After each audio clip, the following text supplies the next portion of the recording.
What's up, everybody? 32 Icon here.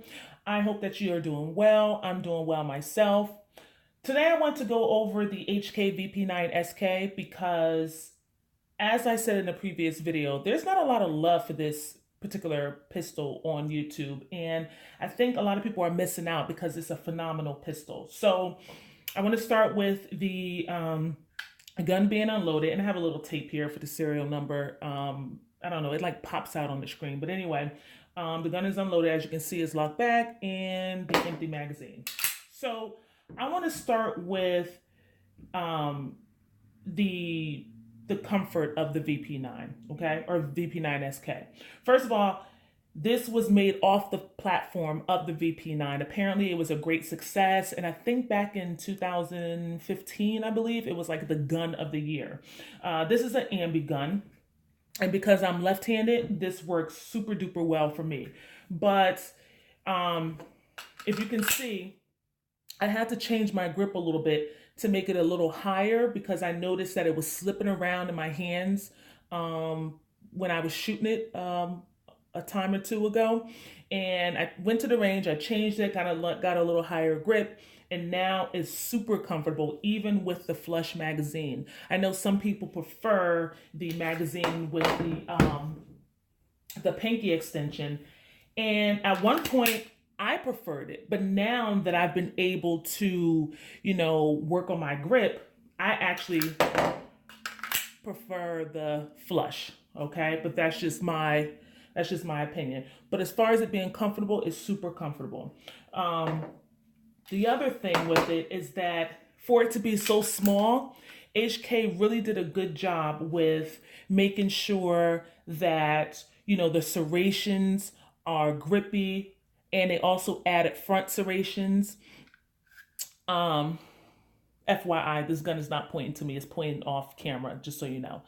They also added the ears on the rear so that, you can get a really good grip when you're racking the slide, and especially with the firearm being a subcompact, those ears really come in handy. I'm not sure if those ears are on any other pistols, but they are on the VP9 and the SK version here. What else?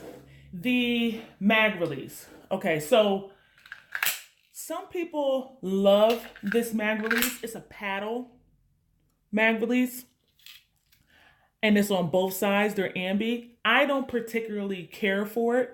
And I'm gonna tell you why. So when I have my grip here, right? I have my grip. I'm good to go. When you turn on this side, you can see how my flesh gets pinched between the trigger guard and the paddle. So the paddle protrudes out.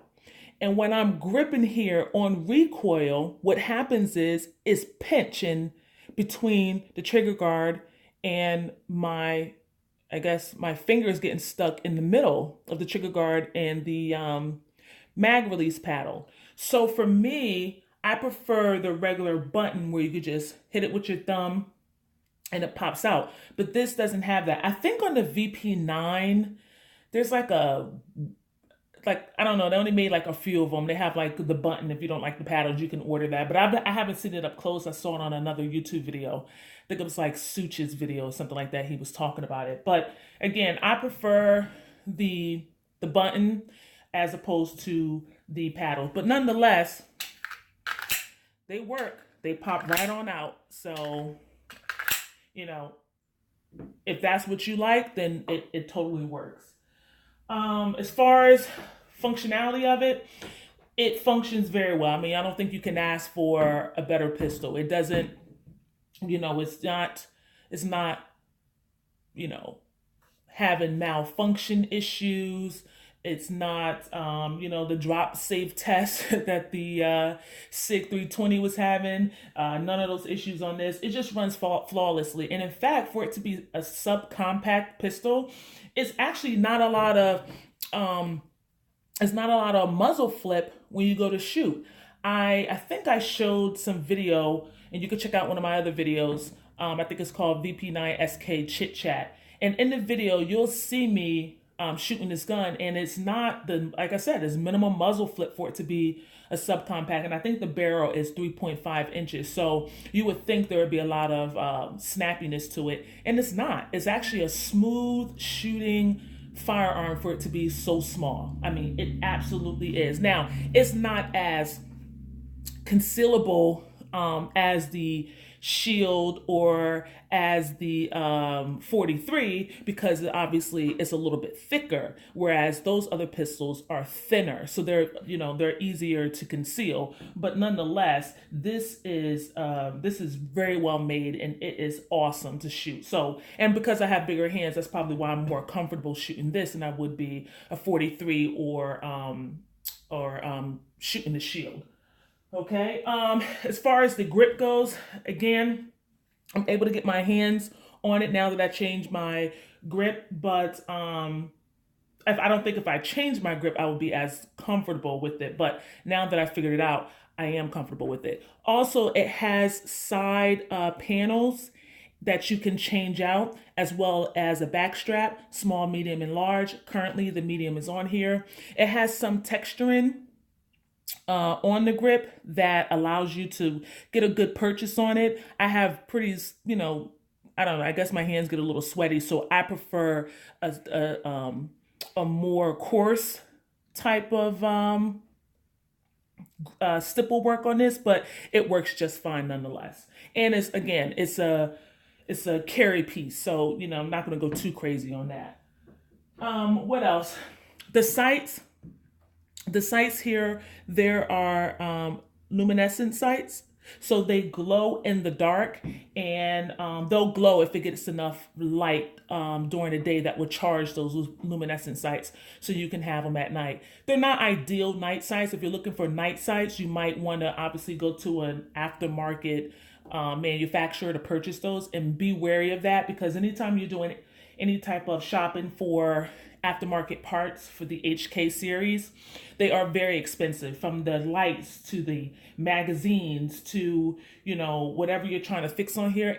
They're pricey. It's not like a M&P or a Glock where there are a plethora of manufacturers that that you're able to shop from, and then kind of price shop and get the best deal. Usually there's only a few, and however a few manufacturers for the HK series, and the prices are what the prices are. Every now and again you might be able to find a deal, but again, like I said, those mags are like probably $40 a pop just for a mag, and it doesn't matter if it's subcompact or the full size, you're going to pay. So just be conscious of that if you think about getting into HK and you want to change some things up. But as far as these sights are concerned, they're metal sights. They're definitely better than most sights that come out of the box, in particular, Glock sights.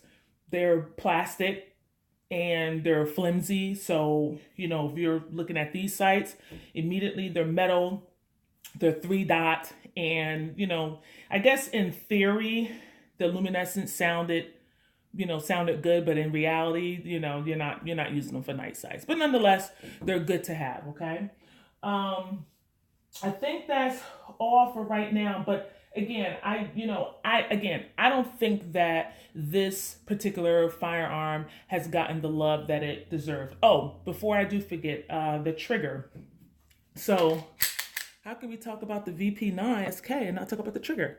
So real quick, if you notice, okay, the VP9 has a little take up. Now, the VP9 and VP9sk have both been known for their triggers, and they've been compared with the PPQ, with the, let's see what we have now, the CZP10C.